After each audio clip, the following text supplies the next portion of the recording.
Hello friends, good afternoon. कैसे हो? Hope करता हूँ आप सभी लोग अच्छे ही होंगे। सो फ्रेंड्स, प्रैक्टिस सेट की स्पेशल वीडियो में आप सभी लोगों का बहुत बहुत स्वागत है। फ्रेंड्स, इस वीडियो में हम लोग 50 प्लस क्वेश्चंस को सॉल्व करेंगे। अगर आप लोग पिछली वीडियोस को नहीं देखें तो आप लोग प्ले लिस्ट में जाके देख सकते हैं।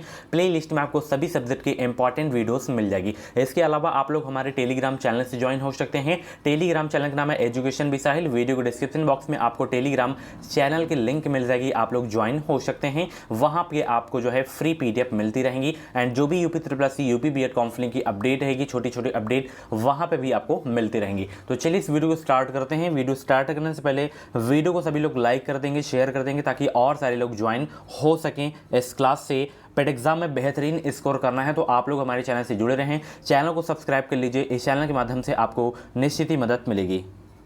सबसे पहला क्वेश्चन आपकी स्क्रीन पे आ गया है। निम्नलिखित में से किसे जो है मृतकों का टीला के नाम से जाना जाता है? वेरी इंपॉर्टेंट क्वेश्चन है ये हिस्ट्री का। मृतकों का टीला के नाम से जाना जाता है किसे? तो मोहनजोदड़ो का जो अर्थ होता है वो होता है मृतकों का टीला। ठीक है, ऑप्शन इसका जो है बी वाला बिल्कुल करेक्ट हो जाएगा। ठीक है, चलिए ऋग्वेद का प्रमुख देवता कौन है? सभी लोग जवाब देने का प्रयास करेंगे। ऋग्वेद का प्रमुख देवता कौन है?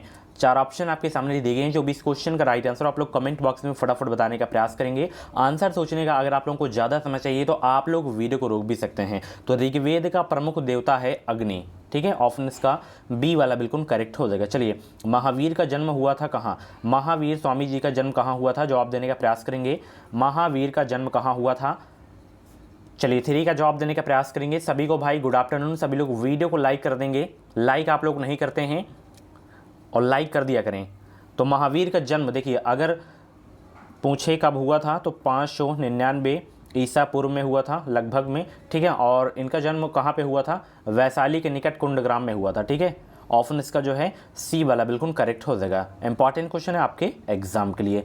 दीवान एक खैरात नामक एक अलग विभाग की स्थापना जो है किसने की? 4 का जवाब देने का प्रयास करेंगे। दीवान एक खैरात नामक एक अलग विभाग की स्थापना किसने की? जवाब देने का प्रयास करेंगे। तो दीवान एक खैरात नामक एक अलग विभाग की स्थापना जो है किसने की? फिरोज तुगलक ने की। ऑप्शन इसका सी वाला बिल्कुल करेक्ट हो जाएगा। ठीक है, चलिए सूची फर्स्ट को सूची सेकंड से मिलान करना है आपको। यहाँ पे एक तरफ सम्राट है, एक तरफ मकबरा है, तो मिलान करें आप लोग। चलिए मिलान करने का प्रयास करेंगे सब लोग। किस सम्राट का मकबरा कहाँ पे स्थित है ये आपको बताना है। जैसे यहाँ पे पहले बाबर लिखा हुआ है तो बाबर का जो मकबरा है वो है काबुल में। ठीक है, उसके बाद अकबर का मकबरा है सिकंदरा में। ठीक है, उसके बाद जहांगीर का मकबरा है लाहौर में, और शाहजहां का जो है आपका आगरा में है। तो 5वां का जो है आपका सी वाला बिल्कुल करेक्ट हो जाएगा। ठीक है, सभी सम्राटों के मकबरे आप लोग लिख लीजिएगा। मकबरे से कभी कभी क्वेश्चन पूछ लिया जाता है। ठीक है, और इससे बाहर आपका नहीं आएगा मकबरे से अगर प्रश्न पूछा जाता है एग्जाम में तो। ठीक है, चलिए वह अंग्रेज जिसने सम्राट जहांगीर के दरबार में आकर भेंट किया? जवाब देने का प्रयास करेंगे। वह अंग्रेज जिसने सम्राट जहांगीर के दरबार में आकर भेंट किया। वह अंग्रेज जिसने सम्राट जहांगीर के दरबार में आकर भेंट किया तो वो हैं सर थॉमस रो। ऑप्शन इसका ए वाला बिल्कुल करेक्ट हो जाएगा। चलिए, अवध के अंतिम नवाब थे कौन? बहुत ही जबरदस्त प्रश्न, स्टार लगा के नोट कर लेंगे। और जब भी आप लोग मेरी क्लास देखा करें तो आप लोग अपने पास पेन कॉपी ज़रूर से ज़रूर रखा करें। अवध के अंतिम नवाब थे कौन? जवाब देने का प्रयास करेंगे तो अवध के अंतिम नवाब थे वाजिद अली शाह। ठीक है, ऑप्शन इसका सी वाला बिल्कुल करेक्ट हो जाएगा। चलिए, मेरे शरीर पर पड़ी एक एक लाठी की चोट ब्रिटिश साम्राज्य के ताबूत की एक एक कील सिद्ध होगी। किस नेता ने यह कहा था? किस नेता ने यह कहा था? तो लाला लाजपत राय ने कहे थे। ऑप्शन इसका जो है बी वाला बिल्कुल करेक्ट हो जाएगा। ठीक है, चलिए अगला प्रश्न यहाँ पे देख सकते हैं। स्वतंत्रता प्राप्ति के समय भारतीय राष्ट्रीय कांग्रेस का अध्यक्ष कौन था? आप लोगों से क्वेश्चन है, क्या आप लोग बीएड का एंट्रेंस एग्जाम दिए थे? कमेंट बॉक्स में बताइए यस नो। स्वतंत्रता प्राप्ति के समय भारतीय राष्ट्रीय कांग्रेस का अध्यक्ष कौन था? तो JB कृपलानी थी। ऑप्शन इसका जो है डी वाला बिल्कुल करेक्ट हो जाएगा। इस क्वेश्चन में स्टार लगा के नोट कर लीजिएगा, छपने वाला प्रश्न है। करजन ने भारत का विभाजन कब किया? जवाब देने का प्रयास करेंगे। करजन ने भारत का विभाजन कब किया? बहुत ही जबरदस्त प्रश्न है आपके एग्जाम के लिए। करजन ने भारत का विभाजन कब किया? आंसर आना स्टार्ट हो गया है। सभी को भाई गुड आफ्टरनून। सभी लोग वीडियो को लाइक करके शेयर कर देंगे ताकि और सारे लोग ज्वाइन हो सकें। तो करजन ने भारत का विभाजन किया था 1905 में। ठीक है, ऑप्शन इसका जो है ए वाला बिल्कुल करेक्ट हो जाएगा। ठीक है, चलिए अगला प्रश्न, पाक जल संधि भारत को किस देश से अलग करती है? ये क्वेश्चन तो बहुत एग्जाम में पूछा जाता है, ठीक है। पाक जल संधि भारत को किस देश से अलग करती है? तो श्रीलंका देश को जो है अलग करती है पाक जल संधि। ये बहुत इंपॉर्टेंट क्वेश्चन, एक बार फिर से बोल रहा हूँ, स्टार लगाइएगा, बहुत ही जबरदस्त प्रश्न है। उज्जैन किस नदी के तट पर स्थित है? नदी से क्वेश्चन आता है कि कौन सा शहर किस नदी के तट पर है। जैसे आपका लखनऊ गोमती नदी के तट पर हो गया, वाराणसी गंगा नदी हो गया, ठीक है। उज्जैन यहाँ पे पूछा जा रहा है, उज्जैन किस नदी के तट पर है? क्षिप्रा नदी के तट पर है, ठीक है। ऑप्शन इसका जो है बी वाला बिल्कुल करेक्ट हो जाएगा। जैसे यहाँ पे सरयू नदी है तो अयोध्या सरयू नदी के किनारे स्थित है, ठीक है। चलिए, जिम कॉर्बेट राष्ट्रीय उद्यान भारत के किस राज्य में स्थित है? बहुत ही अच्छा प्रश्न है, सिलेक्टेड क्वेश्चन है। और जितने भी मैं वीडियोस में क्वेश्चंस लेता हूँ सारे के सारे सिलेक्टेड क्वेश्चंस लेता हूँ, इंपॉर्टेंट क्वेश्चंस लेता हूँ जो एग्जाम में आपको देखने को मिल सकें। तो जिम कॉर्बेट राष्ट्रीय उद्यान भारत के किस राज्य में स्थित है? उत्तराखंड राज्य में स्थित है। ऑप्शन इसका जो है ए वाला बिल्कुल करेक्ट हो जाएगा। चलिए, एम्स्टर्डम की राजधानी है, एम्स्टर्डम डॉट डॉट की राजधानी है, किसकी राजधानी है? तो नीदरलैंड्स की राजधानी है। ऑप्शन इसका जो है बी वाला बिल्कुल करेक्ट हो जाएगा। चलिए, कौन से पर्वत एशिया को यूरोप से अलग करते हैं? कौन से पर्वत जो है एशिया को यूरोप से अलग करते हैं? कौन से पर्वत एशिया को यूरोप से अलग करते हैं? 15 का जवाब देने का प्रयास करेंगे। कौन से पर्वत एशिया को यूरोप से अलग करते हैं? तो वो है यूराल, ठीक है। ऑप्शन इसका सी वाला बिल्कुल करेक्ट हो जाएगा। जीएसटी काउंसिल की अध्यक्षता जो है कौन करता है? जीएसटी काउंसिल की अध्यक्षता कौन करता है? वेरी इंपॉर्टेंट क्वेश्चन है आपके एग्जाम के लिए। जीएसटी कैसा कर है? अप्रत्यक्ष कर है, ठीक है। जीएसटी काउंसिल की अध्यक्षता कौन करता है? तो केंद्रीय वित्त मंत्री करते हैं अध्यक्षता जीएसटी काउंसिल की। ऑप्शन इसका जो है डी वाला बिल्कुल करेक्ट हो जाएगा। चलिए, वाणिज्यिक बैंकों का राष्ट्रीयकरण कब हुआ? जवाब देंगे सभी लोग। वाणिज्यिक बैंकों का राष्ट्रीयकरण कब हुआ था? तो वाणिज्यिक बैंकों का राष्ट्रीयकरण हुआ था, ध्यान रखिएगा, 1969 में। ऑप्शन इसका सी वाला बिल्कुल करेक्ट हो जाएगा। CRR का असंक्षिप्त रूप क्या है? CRR का असंक्षिप्त रूप, फुल फॉर्म आपको बताना है CRR का। 18 का जवाब दीजिए सब लोग। 18 का जवाब देने का प्रयास करेंगे। अगर अंग्रेजी में दिया हो तो कैश रिजर्व रेशियो हो जाएगा, यानी कि नगद आरक्षित अनुपात, ठीक है। तो ऑप्शन इसका जो है बी वाला बिल्कुल करेक्ट हो जाएगा। अंग्रेजी में लिख लीजिए, लिख रहे हो आप लोग तो cash reserve ratio, cash reserve ratio, और हिंदी में आपका नगद आरक्षित अनुपात, ठीक है। चलिए, प्रधानमंत्री जन धन योजना की शुरुआत जो है किस वर्ष हुई थी? बहुत ही अच्छा प्रश्न है, स्टार लगा के नोट कर लीजिएगा, छपने वाला प्रश्न है आपके एग्जाम के लिए।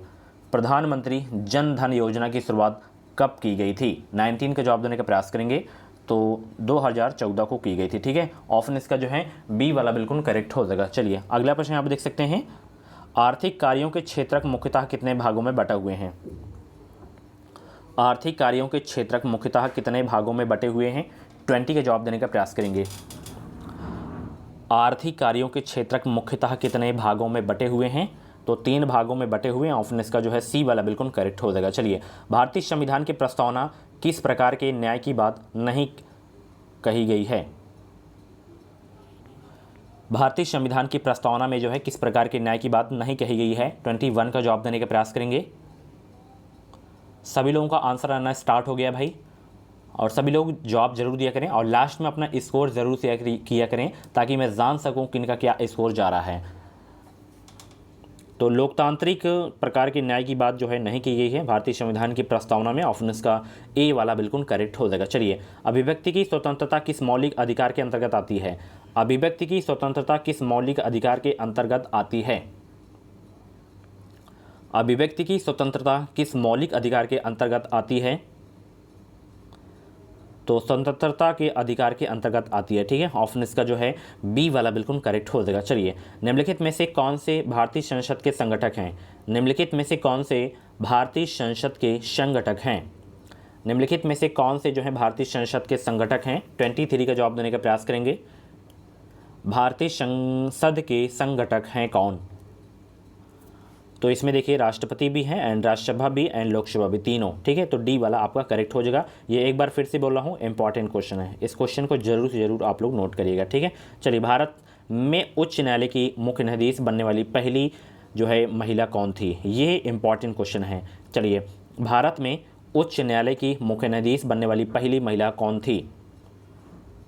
तो लीला सेठ थी, ठीक है। ऑप्शन इसका जो है सी वाला बिल्कुल करेक्ट हो जाएगा। चलिए, किसी राज्य के राज्यपाल के रूप में नियुक्ति के लिए भारत के संविधान द्वारा निर्धारित न्यूनतम आयु कितनी है? कई बार बताया हूँ 35 साल, ठीक है, चाहे वो राष्ट्रपति हों एंड चाहे उपराष्ट्रपति हों, ठीक है, तीनों की जो है 35 वर्ष आयु होनी चाहिए। चलिए, जब किसी वस्तु को दो समानांतर समतल दर्पणों के बीच रखा जाता है तो बने हुए प्रतिबिंबों की संख्या कितनी होगी? 26 का जवाब देंगे सभी लोग।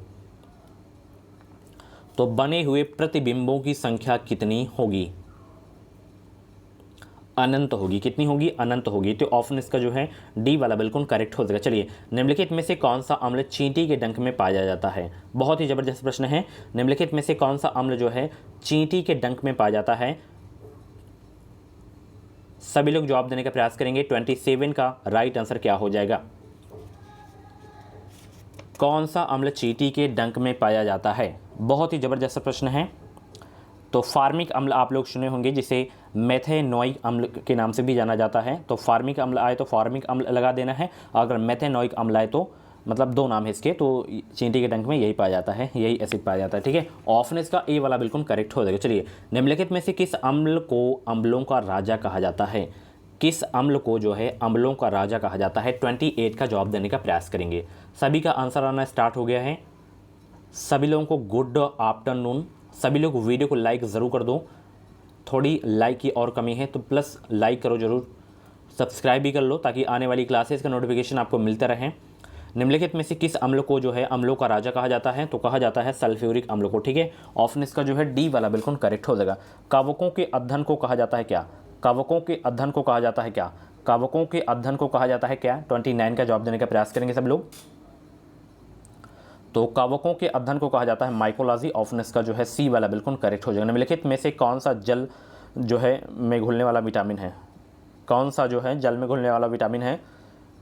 तो दो ही विटामिन है, विटामिन बी और सी, ठीक है। तो 30 का जो है यहाँ पे ये वाला सही हो जाएगा, ठीक है। सी दिया है तो आपका सी सही हो जाएगा, ठीक है।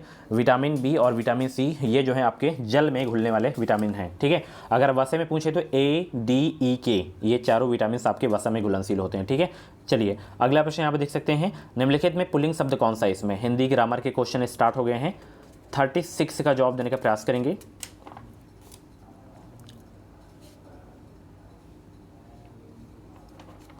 तो यहाँ पे पानी शब्द आपका पुल्लिंग है, बाकी प्यास हो गया, इलायची हो गया, नदी हो गया, ये सब जो है स्त्रीलिंग शब्द हैं, ठीक है। चलिए, कपटी मित्र के लिए सही मुहावरा क्या है?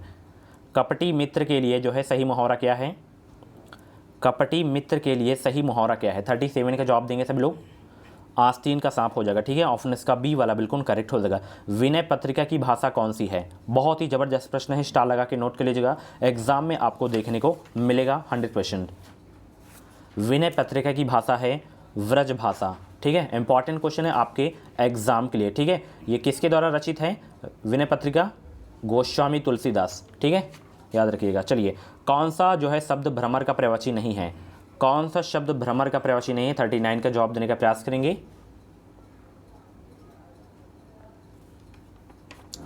तो यहाँ पे सिलीमुख हो गया, चंचरीक हो गया, मिलिंद हो गया, भ्रमर के प्रवाची हैं। यहाँ पे जो है सलभ, ये जो है आपका सलभ, ये जो है टिड्डा का प्रवाची है, ठीक है। तो ऑप्शन इसका ए भ्रमर का प्रवाची नहीं है, तो ए वाला करेक्ट हो जाएगा। निम्नलिखित वाक्यों को में जो है शुद्ध वाक्य कौन सा है, ये आपको बताना है। निम्नलिखित वाक्यों में शुद्ध वाक्य है कौन सा? निम्नलिखित वाक्यों में शुद्ध वाक्य है कौन सा? 40 का जवाब देने का प्रयास करेंगे। तो यहाँ पे शुद्ध वाक्य है श्री कृष्ण के अनेक नाम हैं, ठीक है। तो ऑप्शन इसका जो है डी वाला बिल्कुल करेक्ट हो जाएगा। बहुत ही जबरदस्त प्रश्न था आपके एग्जाम के लिए, ठीक है। चलिए, अगला प्रश्न यहाँ पे देख सकते हैं। करंट अफेयर के क्वेश्चन स्टार्ट हो गए हैं और करंट अफेयर के आपके एग्जाम में जो क्वेश्चंस पूछे जाएंगे कम 10 क्वेश्चन फिक्स हैं, ठीक है। 10 क्वेश्चंस आपके एग्जाम में आएंगे। चलिए, भारत संयुक्त अरब अमीरत यानी कि यूएई व्यापक आर्थिक भागीदारी समझौता CEPA किस तिथि से आधिकारिक रूप से लागू हो गया है? तो ये लागू हो गया है कब से? जवाब देने का प्रयास करेंगे। आंसर आपके सामने है, ठीक है। तो ये लागू हो गया है 1 मई 2022 से, ठीक है। ऑप्शन इसका ए वाला बिल्कुल करेक्ट हो जाएगा। चलिए, देश के पहले अनाज आधारित इथेनॉल संयंत्र की स्थापना कहाँ की गई है? देश के पहले अनाज आधारित इथेनॉल संयंत्र की स्थापना कहाँ की गई है? तो देश के पहले अनाज आधारित इथेनॉल संयंत्र की स्थापना कहाँ की गई है? पूर्णिया में की गई, ठीक है। ऑप्शन इसका जो है आपका डी वाला बिल्कुल करेक्ट हो जाएगा। इंपॉर्टेंट क्वेश्चन था आपके एग्जाम के लिए, ठीक है। पूर्णिया कहाँ पे है? बिहार में है, ठीक है। चलिए, फरवरी 2022 में भारतीय प्रतिभूति एवं विनिमय बोर्ड सेबी ने किसकी अध्यक्षता में वैकल्पिक निवेश नीति पर सलाहकार समिति का पुनर्गठन किया है? किसकी अध्यक्षता में? 53 का जवाब देने का प्रयास करेंगे।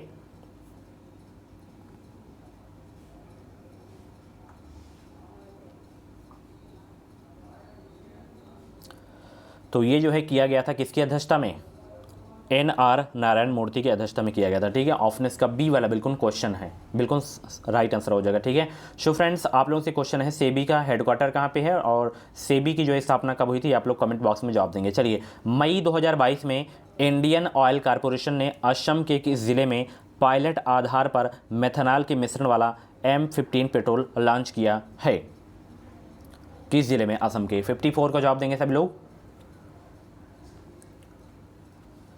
तो ये किया गया है तिनसुकिया जिले में, ठीक है, असम के, ठीक है।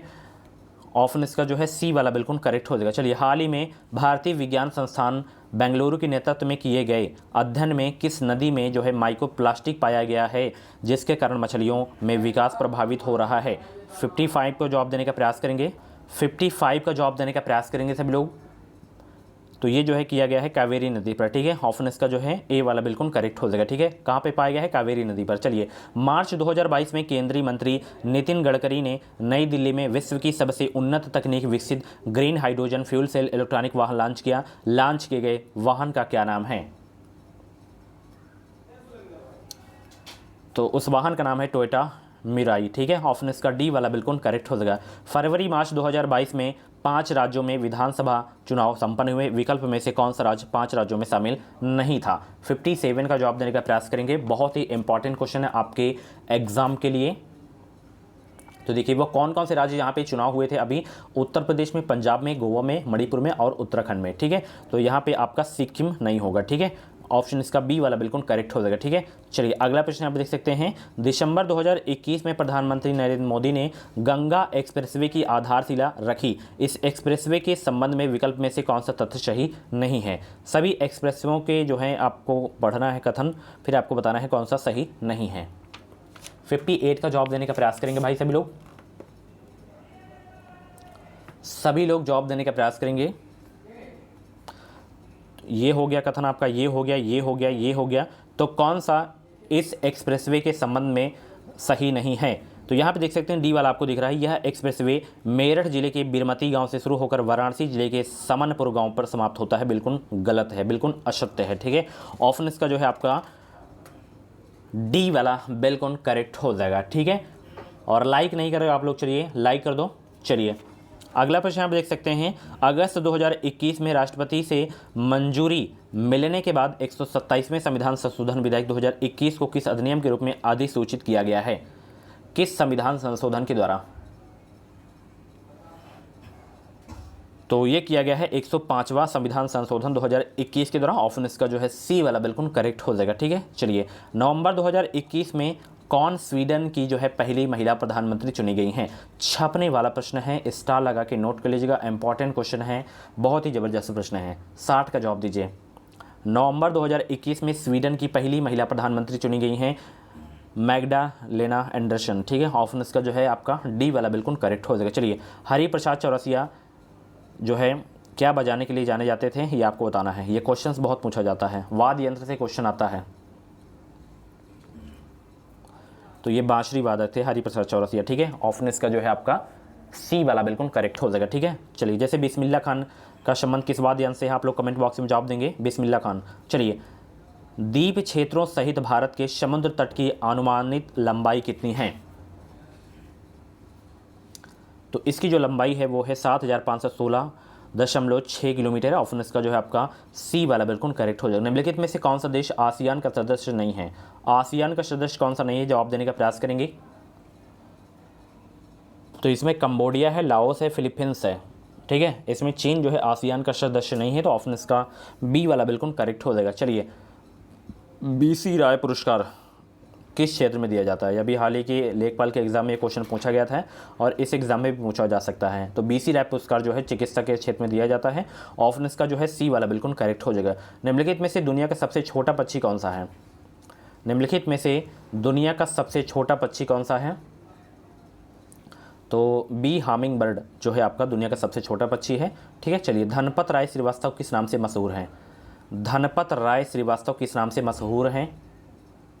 तो प्रेमचंद के नाम से मशहूर है धनपत राय। ऑप्शन इसका ए वाला बिल्कुल करेक्ट हो जाएगा। अप्रैल 2022 में मीडिया फाउंडेशन द्वारा वर्ष 2021 का उत्कृष्ट महिला पत्रकार का चमेली देवी जैन पुरस्कार किसे प्रदान करने की घोषणा की गई है? ऑप्शन देखिए, किसे प्रदान करने की घोषणा की गई है? प्रश्न को आप लोग फिर से एक बार देख सकते हैं। 67 का जवाब देने का प्रयास करेंगे। तो ये प्रदान करने की घोषणा की गई है किसे? आरिफा जौहरी को। ठीक है, ऑप्शन इसका जो है डी वाला बिल्कुल करेक्ट हो जाएगा। किस देश ने जो है पुरुषों की बैडमिंटन टीम प्रतियोगिता थॉमस कप 2022 का खिताब जीता है? किस देश ने?